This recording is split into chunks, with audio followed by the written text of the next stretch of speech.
کہتا جی میری ابھی شادی ہوئی ہے، تو شادی کے بعد میں اور میری بیوی آپس میں کون سا کام کر سکتے ہیں؟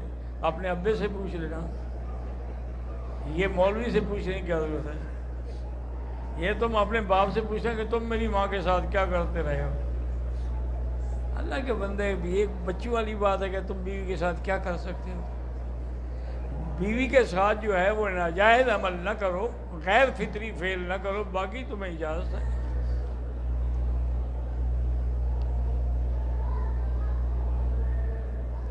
اگر بیوی سے بات کرتے ہوئے سفید پانی گاڑھا سا خارج ہوتا ہے تو غسل تو نہیں ہوتا اس پر، لیکن وضو کرنا پڑتا ہے۔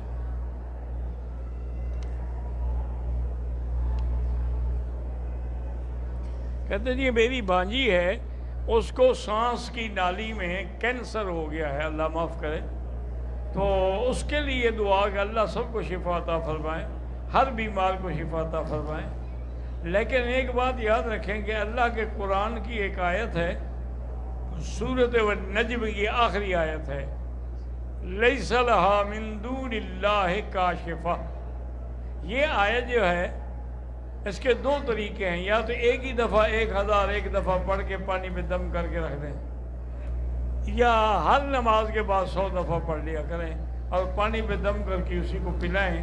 تو الحمدللہ کئی دوستوں کو میں نے یہ بات بتائی، اللہ نے اس آیت کی برکت سے ان کی بیماری کو ٹال دیا۔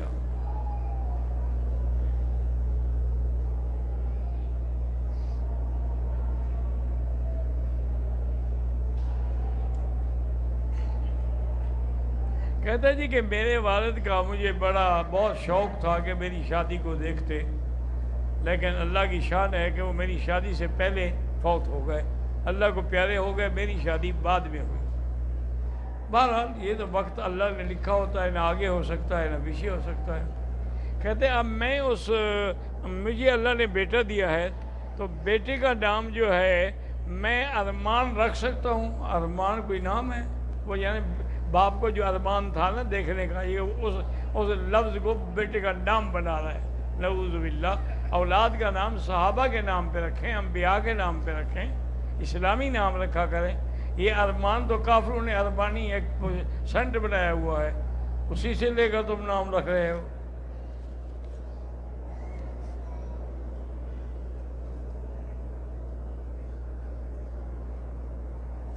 کہتے ہیں جی کہ پاکستان سے ہمارا تعلق ہے، کسی بندے نے ہم پہ کالا جادو کیا ہے، کیسے پتہ چلے گا؟ جب تمہیں پتہ نہیں چلے گا تو ہمیں کیسے پتہ چلے گا؟ تم اپنے دشمنوں کو ڈھونڈو۔ علاج یہ ہے کہ سورۃ البقرہ جو ہے گھر میں ایک تو تمہاری ٹیپ لگی رہے، 24 گھنٹے وہ چلتی رہے، اور دوسرا یہ ہے کہ سورۃ البقرہ پڑھ کے اپنے اوپر دم کریں، پانی پہ دم کر کے اپنے اوپر پئیں، تو انشاءاللہ اگر جادو ہے ختم ہو جائے گا۔ باقی کس نے کیا ہے تم اپنے دشمنوں کو جانتے ہو۔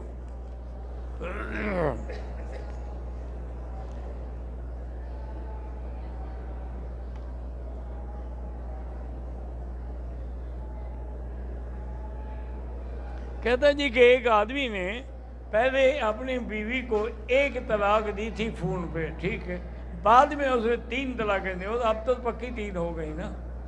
کہتے جی حلال ہے، ہاں بالکل حلال ہے، کے علاوہ اب تم پر نہیں حلال ہو سکتی، یعنی اس کی عدت گزر جائے، پھر دوسرے آدمی سے شادی کرے، اس کے ساتھ وہ اپنا کچھ دن زندگی گزارے، میاں بیوی والا تعلق قائم کریں، پھر وہ چھوڑ دے، پھر اس کی عدت گزرے، پھر تمہارے ساتھ نکاح کرے، اس کو کہتے ہیں حلالہ۔ تو یہ تو قرآن پاک میں بھی ہے، فَلَا تَحِلُّ لَهُ مِن بَعْدُ حَتَّى تَنكِحَ زَوْجًا غَيْرَهُ، تمہارے لیے حلال نہیں ہوگی جب تک کہ وہ کسی دوسرے سے شادی نہ کرے۔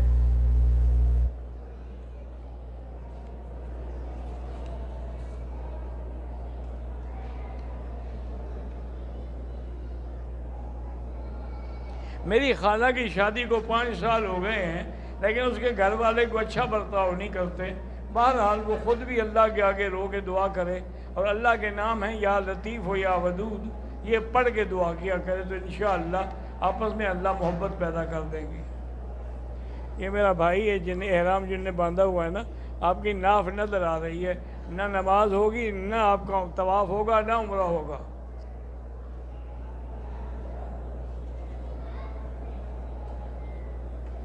میری اور میرے بھائی کی منگنی دو بہنوں کے ساتھ ہوئی ہے پاکستان میں.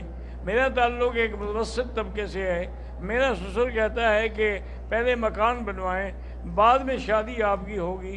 بہرحال اللہ آپ کے لیے آسان کر دے, اللہ سے دعائیں مانگیں, ورنہ آپ شادی سے پہلے ان کو کہتے ہیں نا کہ آپ نے اگر لکھ کے دیا ہے تو پھر جب اللہ اس کو توفیق دیا بنا دیں, کوشش کریں, نیت کر لیں, اللہ آسانی کر دے گا.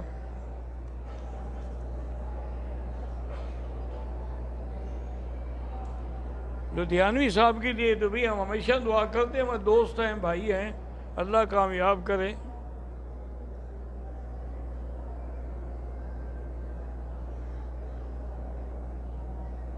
بہرحال میری پتہ ہے کہ جی خالہ آئی ہے عمرے کے لیے, اس نے عمرے کے دوران رکن یمانی کو چوما ہے.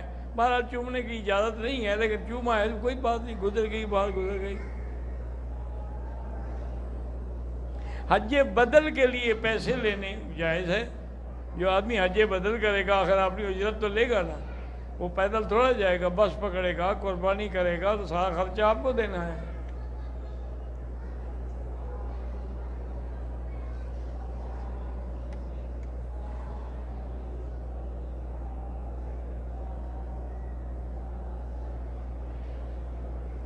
کہتے ہیں جی کہ آج کل کے کچھ مولوی ہے وہ کہتے ہیں کہ مولوی صاحبان صرف نماز, روزہ, زکوٰۃ, حج کو لے کے بیٹھے ہوئے ہیں اور مسائل کے بارے میں نہیں دخل.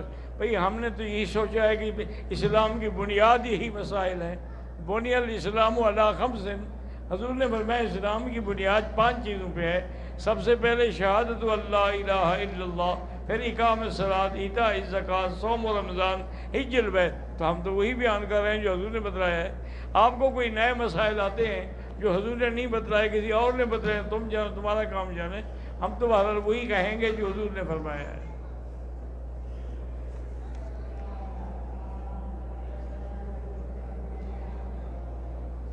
اگر کوئی آدمی عمرے کے لیے آیا ہے اور اب زیارت کرنے کے لیے طائف جاتا ہے تو طائف میقات ہے, واپسی بھی احرام باندھنا ہوگا. نہیں باندھے گا تو حنفی مسلک میں تو دم پڑ جائے گی. البتہ باقی ائمہ کہتے ہیں کہ اس کی نیت نہیں تھی تو دم نہیں پڑے گی.